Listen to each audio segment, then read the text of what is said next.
사람 지으셨음을 한탄하사라고 그랬는데, 이 한탄이란 이 말이 한숨을 푹 하고 내쉬는 그와 같은 일이 되는 것입니다. 하나님께서 사람들의 살아가는 모습을 바라보면서 한숨을 푹 하고 내셨습니다. 결국은 이 모든 일들을 통해서 하나님께서 이 세상을 다시 시작하는 그와 같은 일을 하시게 되죠.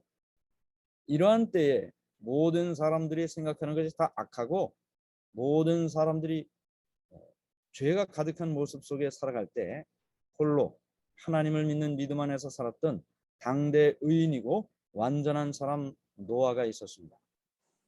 창세기 6장 13절, 하나님이 노아에게 이르시되 모든 혈육 있는 자의 포악함이 땅에 가득함으로 그 끝날이 내 앞에 이르렀으니 내가 그들을 땅과 함께 멸하리라. 내가 그들을 땅과 함께 멸하리라. 하나님께서 이 노아를 통해서 이 세상을 다시 시작하는 일을 시작하시는 것입니다. 성경에 보면 방주를 건축하라는 명령을 노아에게 내리셨는데요.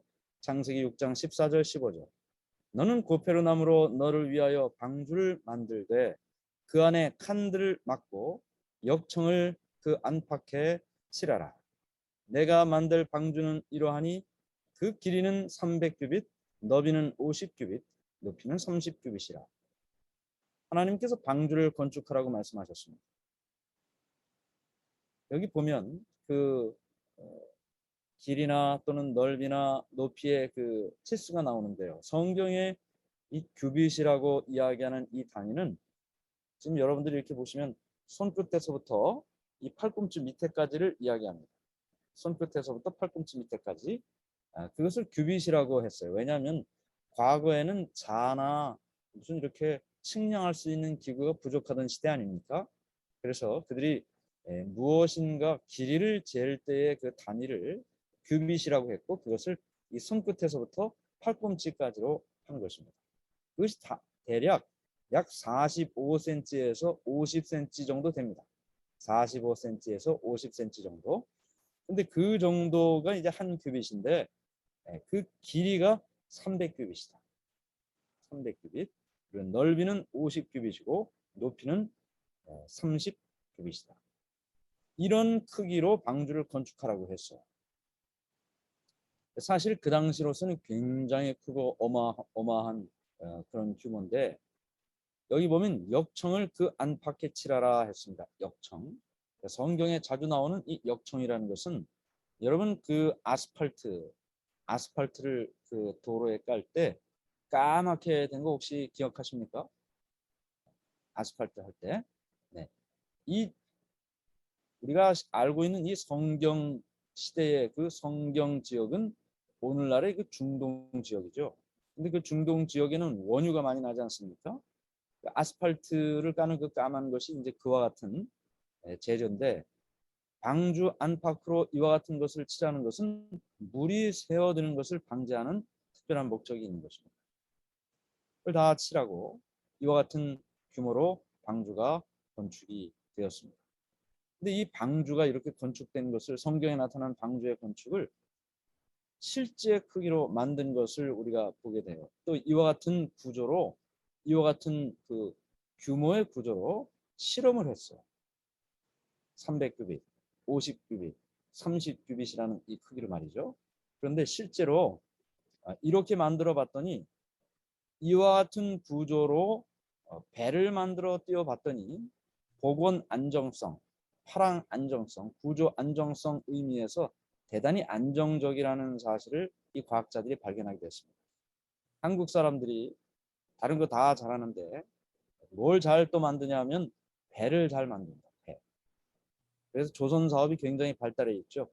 큰 그 유조선이라든지 컨테이너 운반하는 그런 배들 한국이 참 잘 만들어요.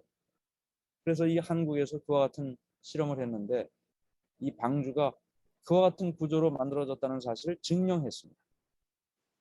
이 복원 안정성이라는 건 뭐냐면, 여러분 오뚜기가 이렇게 서 있는데 오뚜기를 쓰러뜨리려면 어떻게 돼요? 넘어뜨려도 다시 돌아오죠. 이게 복원 안정성이라는 의미가 되는 것입니다. 배가 파도에 흔들리고 이리저리 흔들릴 때 다시 원래 위치로 돌아와야 되는데 그 원래 위치로 돌아오는 것이 복원이라고 하죠. 그런 의미에서 이 방주는 대단히 안정적인 구조로 만들어져 있다는 사실이 과학적으로 발표가 됐습니다. 크기가 얼마나 크냐 하면 300규빗이라고 그랬어요. 단순히 50cm라고 계산을 하면 150m예요. 축구장보다 더 커요, 길이가. 그래서 이 정도의 굉장히 큰 규모의 방주라는 사실을 우리가 생각을 하게 됩니다. 지금 미국 켄터키주에 실제 방주의 모습으로 이제 건축해 놓은 이 방주가 있어요. 많은 사람들이 이 켄터키주를 방문하고 또 실제 크기의 이 방주를 보게 되는데 지금 여러분들이 보시는 이 사진이 그와 같은 모습입니다. 보시는 것처럼 굉장히 작은 그 사람들이 이렇게 많이 모여 있는 것을 볼 수가 있고 그 사람의 크기에 비해서 방주가 얼마나 큰 구조인 것을 우리가 보게 되는 거죠. 그래서 이와 같은 구조 또 이와 같은 규모로 방주가 건축이 됐고 그리고 이제 120년 동안 하나님께서 방주를 건축하며 사람들에게 이 방주 안으로 들어오도록 초청하셨습니다. 그리고 동물들을 이 방주 안으로 들어오도록 했습니다. 그래서 이 방주로 들어가게 되는데요. 실제로 이 오늘날 밝혀진 동물들의 그 종류를 보면 포유류가 약 3,500종, 파충류가 약 5,500종, 조류가 약 8,600종, 그렇게 해서 17,600종의 이 종류들의 동물들이 있어요. 그런데 한 쌍이 들어갔으니까, 한 쌍이 들어갔으니까 2를 곱해야 되겠죠. 그러면 약 35,200마리 정도가 됩니다. 단순히 계산을 하면 35,200마리 정도가 되는데 실제로 방주 크기를 계산을 해보면 아까 우리가 계산해 봤잖아요. 150m의 길이라고 했으니까 이와 같은 규모의 방주로는 양이 약 12만 5,280마리 정도가 들어간다고 합니다. 그러면 지금 우리가 계산했던 35,200마리의 거의 3배 이상이 들어갈 수 있는 규모의 방주가 되는 것이죠. 노아의 8가족들과 그리고 또 식량까지 이 방주에 다 들어간 것을 우리가 생각할 때 어떤 규모로 어느 만큼이 이 방주 안에 들어가는지를 생각하게 되는 것입니다. 이와 같은 일들이 이 방주 건축에서 진행이 되면서 우리는 몇 가지 중요한 교훈을 생각하게 됩니다.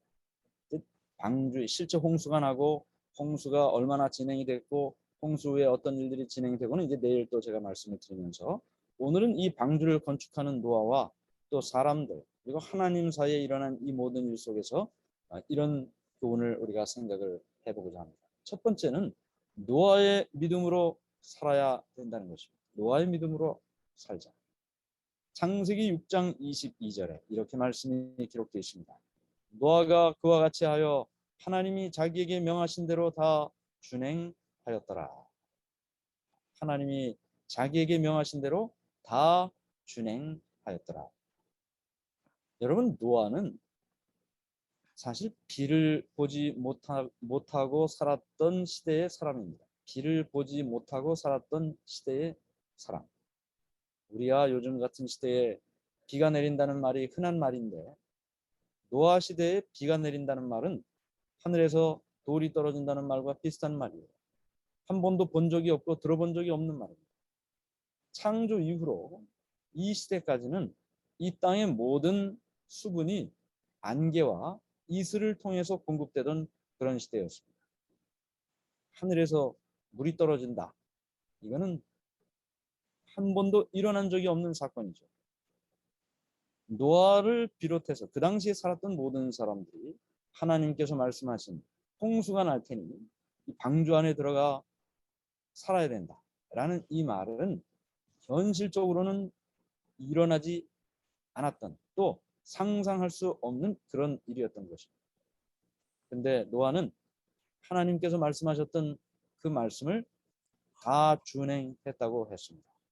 한 번도 일어나지 않았던 일, 또 실제로 그런 일이 일어날 수 있을까라고 생각되는 그 일이었지만, 그러나 하나님께서 말씀하신 그 모든 말씀을 믿고 그 말씀을 순종했다라고 기록하고 있습니다.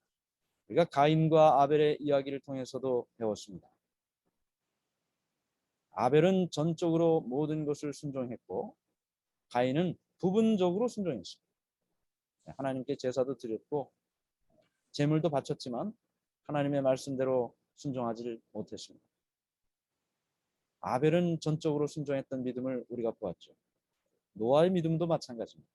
그러니까 믿을 수 없는 일인 것처럼 여겨지는 일을 들었을 때도 그는 전적으로 하나님을 믿는 믿음 안에서 순종했다라고 말하고 있습니다.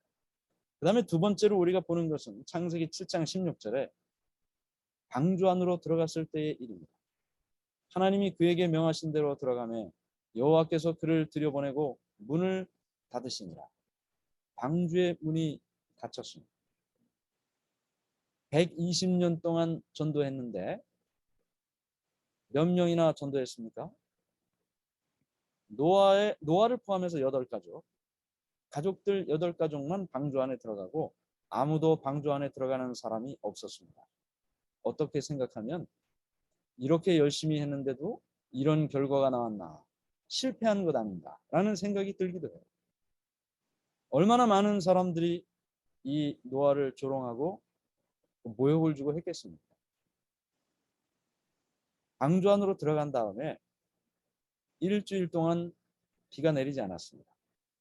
일주일 동안. 노아가 생각할 때 120년의 시간이 지난 후 방주 안으로 들어가고 문이 닫혔을 때 바로 비가 내려와야 되지 않겠습니까?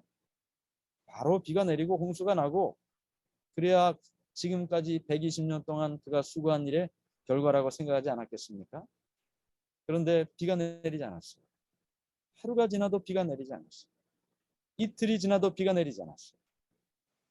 3일이 지나도 비가 내리지 않았어요.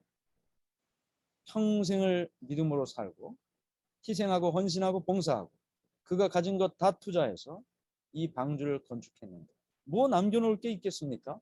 이제 홍수가 나서 세상이 멸망되는데 모든 것을 바쳐서 방주를 건축하고 방주 안으로 들어갔는데 아무 일도 일어나지 않았을 때 노아의 마음이 어땠을까요?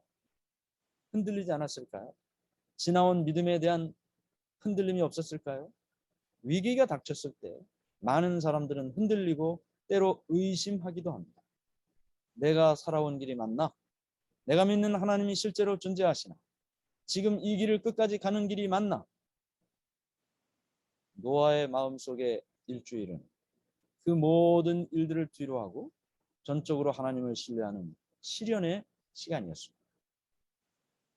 그러나 우리가 아는 것처럼 노아는 그 모든 시간 동안에 인내하고 또 역시 믿음으로 하나님을 섬기고 살았던 것을 보게 되는 것입니다.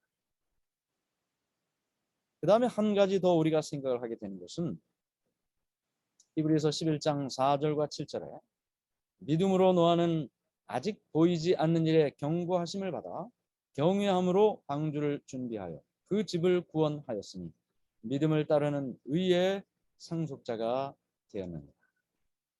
보이지 않는 일에 경고를 받았다. 보이지 않는 일에 경고를 받았다.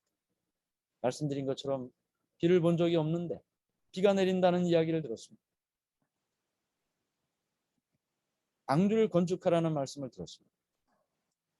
보이지도 않았고 상식적으로 믿을 수도 없는 그 일을 하나님께로부터 들었을 때 경외함으로 방주를 지었다. 저는 이 노아가 믿을 수 없는 또는 받아들일 수 없는 이와 같은 일 속에서 그가 믿음을 가졌다는 이 일을 생각할 때 어떤 생각을 하게 되냐면 말이죠.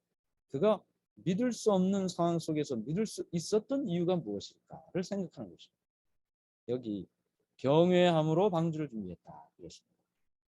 하나님께서 말씀하신 그 말씀의 내용은 쉽게 이해되거나 믿기가 어려웠는데 그 말씀을 하신 하나님은 믿을 만한 분이셨다. 그것이 노아의 경험이라고 저는 생각합니다. 이 말씀을 듣기 전까지 그의 평생을 살아오면서 노아는 하나님이 어떤 분인지를 알았습니다. 나를 사랑하시는 분이시고 나에게 가장 좋은 것을 주시는 분이시고 내가 어려울 때 그 모든 일들을 도와주시는 분이시고 어떤 경험을 하든지 그 일에 함께 하시는 분이시다. 하나님에 대한 분명한 확신과 믿음이 있었습니다. 그런 하나님께서 내게 이 말씀을 주실 때는 분명한 이유와 목적이 있을 것이다. 그 사실을 알고 있었던 것이죠. 그래서 그는 경외함으로 하나님을 믿는 마음으로 그 말씀에 순종할 수 있었던 것입니다. 그래서 성경은 그를 의의 상속자라고 말하고 있는 것입니다. 그래서 첫 번째로 우리가 생각하는 것은 믿을 수 없는 상황 속에서도 하나님을 믿는 믿음으로 믿음의 삶을 순종하며 사는 이 노아의 믿음으로 사는 우리 모두가 되기를 간절히 바랍니다. 그 다음 두 번째는 홍수 심판에 나타난 하나님의 사랑이라는 것입니다. 홍수 심판에 나타난 하나님의 사랑. 어떤 사람은 그런 생각을 합니다. 아니 아무리 그래도 그렇지. 이 사람들을 다 죽이는 것이 과연 하나님의 사랑이라고 이해할 수 있습니까? 그런 생각할 수 있습니다. 그런데 우리는 지난 시간에 그 성경의 결론이 심판주 하나님 우리가 배웠죠? 심판주 하나님 사랑의 회복. 이 심판도 하나님의 사랑의 표현이에요. 여기 보면 하나님의 홍수 심판에 나타난 하나님의 사랑이라는 제목으로 이 하나님의 사랑은 공의와 자비로 설명된다고 우리가 이미 배우지 않았습니까?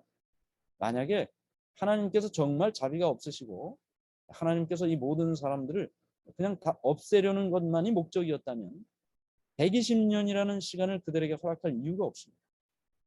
이미 하나님께서 그들을 바라보셨을 때 생각도 행동도 모든 동기도 악한 사람들임을 하나님께서 보셨습니다. 그냥 그 즉시로 홍수를 내리셔도 되는 것입니다. 그러나 하나님께서는 그러한 가능성이 전혀 없어 보이는 사람들에게도 120년이라는 시간을 그들에게 주셨습니다. 돌아올 수 있는 기회를 그들에게 주셨습니다. 기다리셨습니다. 노아를 통해서 그 기회를 전했습니다.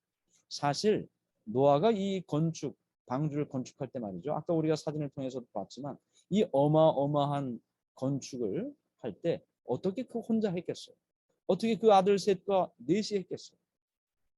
아마 노아는 사람을 고용했을 것입니다. 돈을 주고 사람을 고용하고 방주를 건축하라고 했습니다. 망치 들고 이 방주를 건축하러 나온 사람들 있었을 것입니다. 여기저기에서 흩어져서 이 방주를 건축했겠죠. 방주를 건축하는 일에 혹 참여는 했을지라도 방주 안에 들어가지는 않았던 수많은 사람들, 그들에게도 하나님께서는 120년의 시간을 허락하시고 자비를 베풀어 주셨습니다. 그러나 하나님께서 이렇게 자비를 베풀어 주셨지만 그들은 하나님께로 돌아오질 않았습니다. 결국 120년의 시간은 지나갔고 노아와 모든 동물들이 방주 안으로 들어가고 문은 닫혔습니다. 문이 닫혔어도 그들은 노아를 조롱하고 격려했습니다. 문이 닫힌 후에 비가 내리지 않았을 때 더더욱 노아를 조롱했을 것입니다. 하나님을 믿는 믿음의 삶을 사는 사람들이 때때로 조롱을 받을 때가 있습니다. 하나님을 믿고 살아가는 일이 그렇게 편안한 일이 아니죠. 사실 오늘날처럼 이렇게 믿음으로 사는 일이 편안했던 시절은 과거 어느 때 없었습니다. 하나님을 믿는 믿음의 삶을 사는 것은 언제나 핍박과 또 고난과 그리고 조롱과 멸시의 대상이었습니다. 요즘 우크라이나에 전쟁이 일어나고 있죠. 사실 우크라이나에 우리 재림 교인들이 여럿 있습니다. 교회도 있고 출판 사업을 하고 있는 시조사도 있고 또 의료 선교 사업을 하는 병원도 있고 이런 여러 곳들이 있어요. 지난 안식일에 이 우크라이나에 있는 분들이 정말 이 사진으로 봐서는 방공호 같아요. 집 같지 않고 그런 곳에서 찬미를 부르면서 한 가족처럼 보이는 사람들이 예배를 드리는 장면을 이렇게 찍어서 페이스북에 올려진 것을 제가 보게 됐습니다. 참 안타깝죠. 이런 전쟁 속에 하나님의 말씀을 따라 그 어려운 처지에도 하나님께 예배드리는 그들의 모습을 바라보면서 참 마음이 뭉클했습니다. 하나님께서는 그 어떤 시련 속에서도 하나님의 자비를 통해 하나님의 백성들이 돌아오기를 기대하시는 그것이 하나님의 자비죠. 그러나 그런 시간이 주어졌을 때 받아들이지 못하고 하나님께 나오지 못한 자들에게는 멸망되는 일이 심판이 있다는 사실을 홍수 심판은 우리에게 보여주고 있습니다. 하나님의 공의는 자비와 함께 나타나게 되는 것입니다. 그래서 하나님의 공의로 홍수 심판이 이르게 되었고 노아의 가족들과 동물들이 방주 안으로 들어간 그 제외하고는 모두가 심판으로 홍수로 인해 멸망당하게 됐던 것입니다. 그러므로 홍수 심판에도 여전히 하나님의 사랑은 나타나고 있다. 하나님의 사랑은 자비로 또 공의로 두 가지의 모습으로 설명되고 있다는 사실을 우리는 보게 되는 것입니다. 오늘 우리는 이 노아의 이야기를 함께 살펴보면서 예수님께서 말씀하신 것처럼 인자의 임함이 노아의 때와 같을 것이다 라는 말씀을 다시 한번 기억합니다. 우리의 마음속에 우리가 살아가는 이 시대 예수님께서 말씀하신 마태복음 24장의 재림의 징조가 우리의 눈앞에서 성취되고 이루어져 가고 있는 이 시대, 처처의 기근과 또 전염병과 그리고 민족이 민족을 나라가 나라를 대적하여 일어나는 이 시대에 하나님께서 세상을 바라보시고 120년의 기간처럼 자비를 베풀어서 오늘 우리가 하나님께로 돌아갈 수 있는 하나님의 말씀을 따라 하나님께로 나갈 수 있는 특별한 시간을 주셨습니다. 이 자비의 시대에 노아처럼 하나님의 말씀의 방주 안으로 들어가 우리가 다 구원을 경험하고 이 세상에 어쩌면 우리 손끝에 있을 이 사람들이 이 기별에 반응하지 못할 때 하나님의 공의로 심판이 이르게 된다는 이 하나님의 말씀을 그들에게도 전하고 모두가 다 하나님의 말씀의 방주 안에 들어가 구원받는 모두가 되기를 바라면서 이 시간의 말씀을 마치겠습니다.